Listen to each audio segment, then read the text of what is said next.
Hey, this is Gary, the Rad Retro Dude, and today we're talking about one of the most rad Disney Channel original movies of all time, Disney's Brink. If you grew up in the late 90s, this movie was basically the Fast and Furious of rollerblading, except instead of street racing cars, we had aggressive inline skates, baggy shirts, wallet chains, and more 90s slang than a Surge commercial. Brink came out in 1998 during the absolute golden era of Disney Channel original movies, when Disney was pumping out classics like Smart House, Xenon, or Johnny Tsunami, and somehow convincing an entire generation of kids that extreme sports were the coolest thing on earth.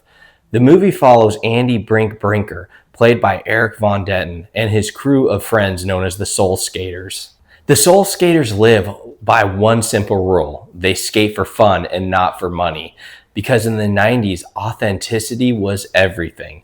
If you were skating, surfing, snowboarding, or even playing Tony Hawk Pro Skater on PlayStation, you had to be doing it for the love of the sport.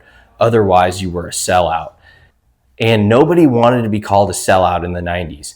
Brink and his crew, Peter, Jordy, and Gabriella, spend their days skating all over Southern California, pulling tricks, bombing down hills, and basically living the ultimate 90s extreme sports lifestyle. Everything's going great until they run into Team X-Blades. Team X-Blades are the corporate sponsored villains of the movie, led by Val, who might be one of the most punchable antagonists in Disney Channel history.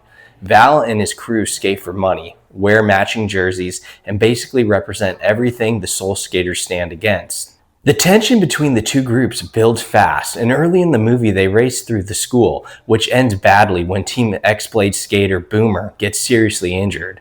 Soon after, Brink discovers that his family is struggling financially. His dad has been on disability and money is tight, and Brink secretly decides to join Team X-Blades for $200 a week just to help out at home.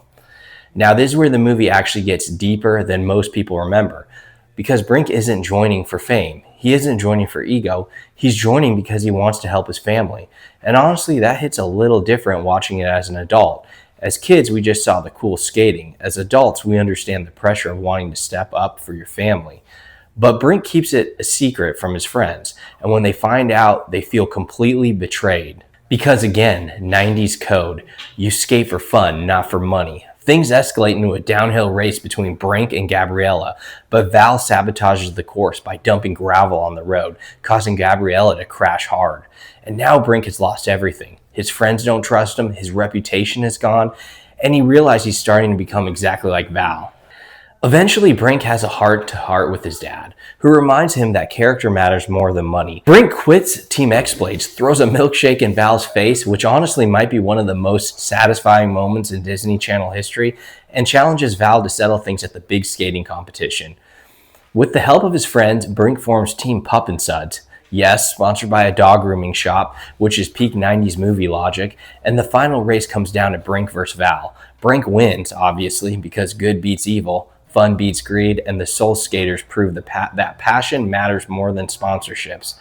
Val gets fired for cheating. Brink turns down the offer to go pro, and the movie ends with the ultimate message: skate because you love it, not because someone pays you to do it. And honestly, the message still holds up today. Now, I have to tell you, this movie hit me at the perfect time growing up. After watching Brink, I immediately wanted inline skates. My dad actually built my brothers and me a half pipe, and we would skate every single day. We built grind rails in front of the house, probably drove the neighbors absolutely crazy, and we thought we were basically X Games athletes. We wore baggy shirts, listened to alternative rock, and tried tricks that we absolutely had no business attempting. Eventually, I transitioned into skateboarding, but at the time, rollerblading started getting roasted pretty hard.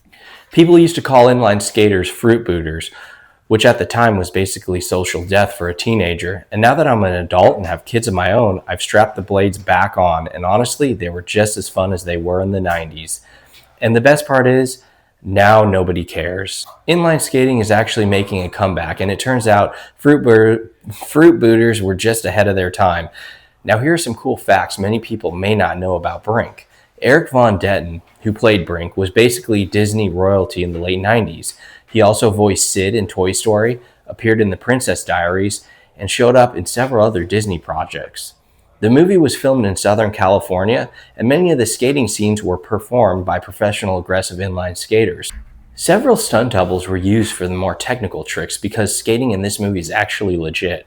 Entertainment Weekly ranked Brink number 4 on their list of top Disney Channel original movies, calling out its nostalgic dialogue and adrenaline-filled story. Collider ranked it number 17 among all Disney Channel original movies, even saying it might be the best aggressive inline skating movie ever made, which honestly might be true. Because how many aggressive inline skating movies do we actually have?